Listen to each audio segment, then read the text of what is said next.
But I would say just start there. Start with what you have available, and that's available on blogs. It's in the news. There's just so much out there. I would say just dive in and become as educated as you can. The other thing I'll add is this is a complete shameless plug. At Sorensen Impact Center, we're one of very few student-focused venture funds. And so if you are truly interested, if you're a freshman all the way to a senior, you can come work with us. We're specifically designed so that students can come in and get experience while they're in college. And then they go out and get hired. We have students that are regularly poached from us to go work for other funds because very quickly you get some very real world experience. We invest in probably 10 to 15 deals a year.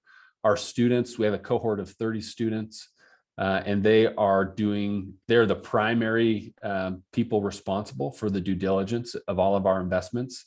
And they ultimately present to our investment committee, making recommendations on investments ranging from $500,000 down to maybe $100,000.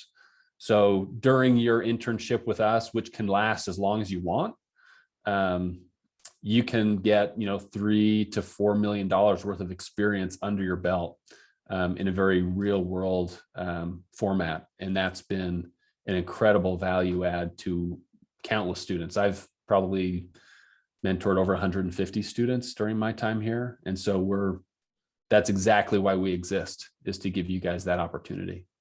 But again, shameless plug. I have a question. Where are you guys located? And then are there any other firms or groups similar to your company here in Cache Valley? In Cache Valley, not that I know of.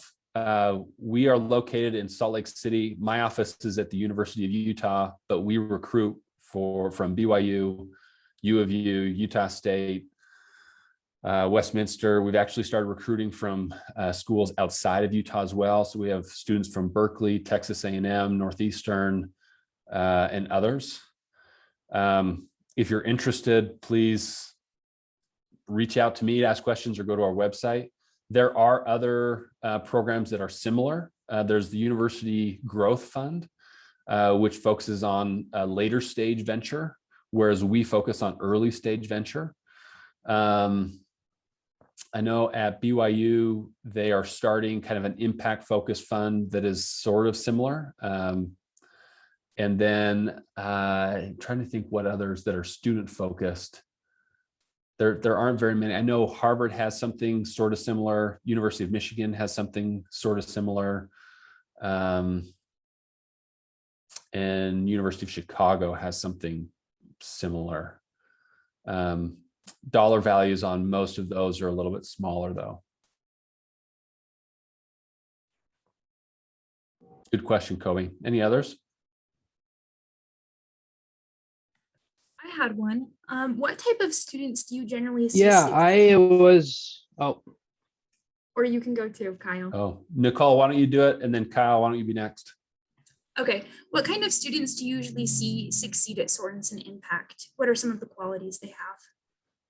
Yeah, it's across the board. It's a hard one to answer because we've had PhD like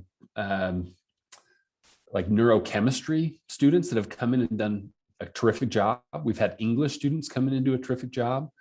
Certainly, if you have finance, economics, accounting background, that's helpful to understand the numbers part of it. But what we look at is it's not really formulaic.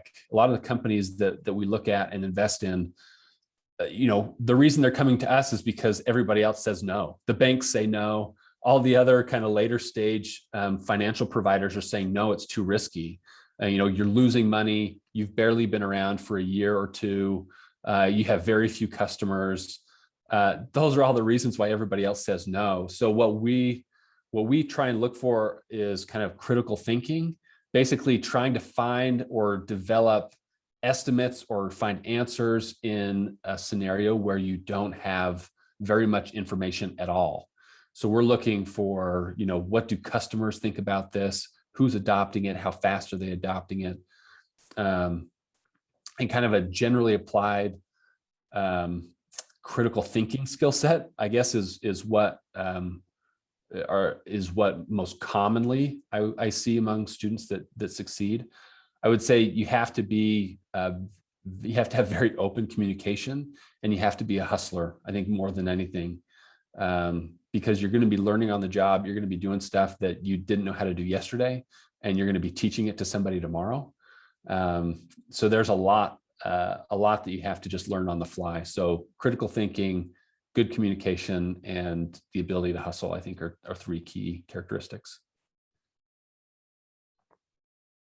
Kyle, what was your question? Oh yeah, my question was, what's the process that you guys go through when you identify a company to when you move forward with investing in that company? Like, what are the steps that you take Sure. to identify a good investment? Sure. So it's an iterative process for us. And what I mean by that is, one of the resources that we have in small amounts is time. We don't have the amount of time we need to look at every company top to bottom.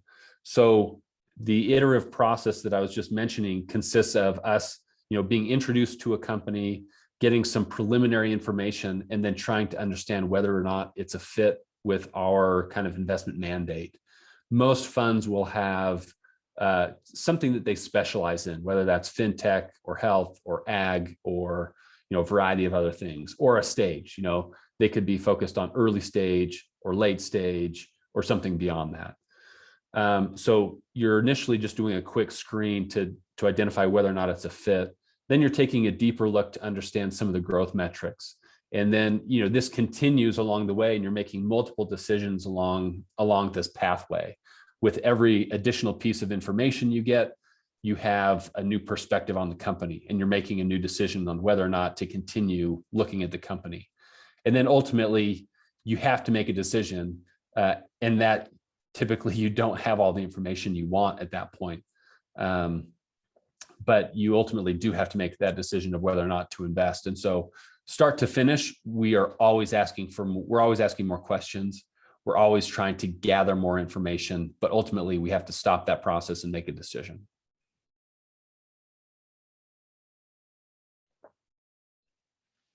I've got a question. Yeah, Matthew, go for it. So as an intern, what's like their day-to-day thing? I don't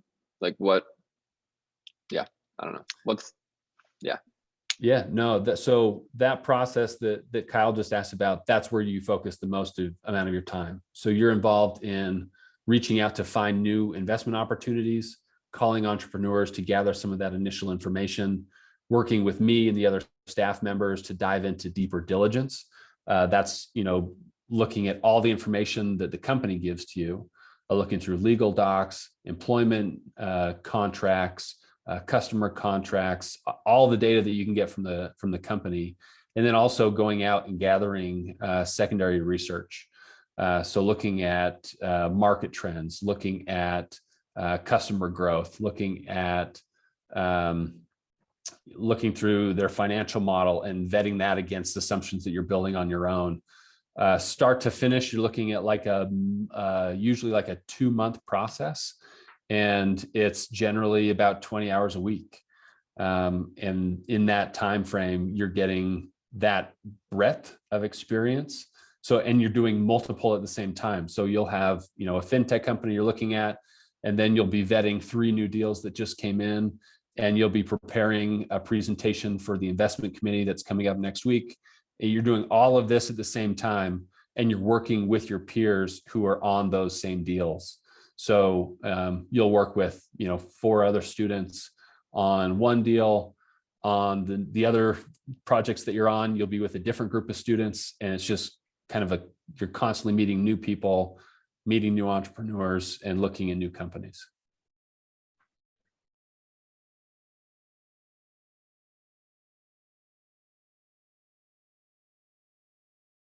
I think have a we have quick time question. for 1 or 2 more questions. You're good. Oh, Cameron, go for it.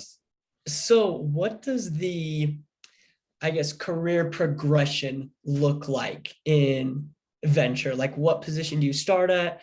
How does that compensation look? And then where do you get promoted from there? And what is the end goal of someone who starts? Mm-hmm. So the typical progression is well, let me give two answers. One is there is a progression. The other is there's not a progression at all.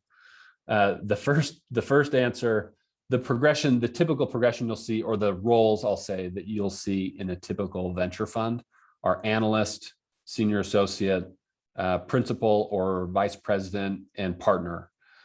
Those are general buckets. You may see variations or kind of different versions of that at different stages. Analysts are generally out of undergrad. Senior associates are generally out of a master's program, like an MBA. And then VPs and partners can be from a variety of backgrounds, actually. I've seen some VPs that have come in from consulting, from private equity. I've seen some partners that have been entrepreneurs that are now venture partners. That's kind of the second part of that question, is that there is no progression. You have people coming in and out of venture all the time. There's some people that will start out as a venture partner or start out somewhere in a venture fund, and then they'll go start a company, or they'll go be part of a startup. And then later they'll come back into venture. So there's a lot of kind of back and forth depending on what people want to do, depending on what opportunities people have available. So it's fairly dynamic, but a general progression, kind of back to that first answer, general progression is analyst, senior associate, and then principal, VP, and partner. And then on the salary side, it kind of is spread out, because it all depends on kind of the size of the fund. There are some venture funds that only have one partner. And then you have other funds that have, 10 partners, and they're managing billions of dollars. So you have a huge spectrum of venture funds, and the amount of money you can make in any of those varies. There are some partners that are bringing in, millions of dollars a year. There are some analysts that are making hardly anything. There are some partners that are making hardly anything. And then there are analysts that are making close to 100,000 a year. I'll drop in, let's see if I can find this quickly. There is, if I can find it quickly enough, there's a venture capital salary survey. I'll drop this in the chat for you guys. That's I think a reasonably helpful, there you go. Helpful resource.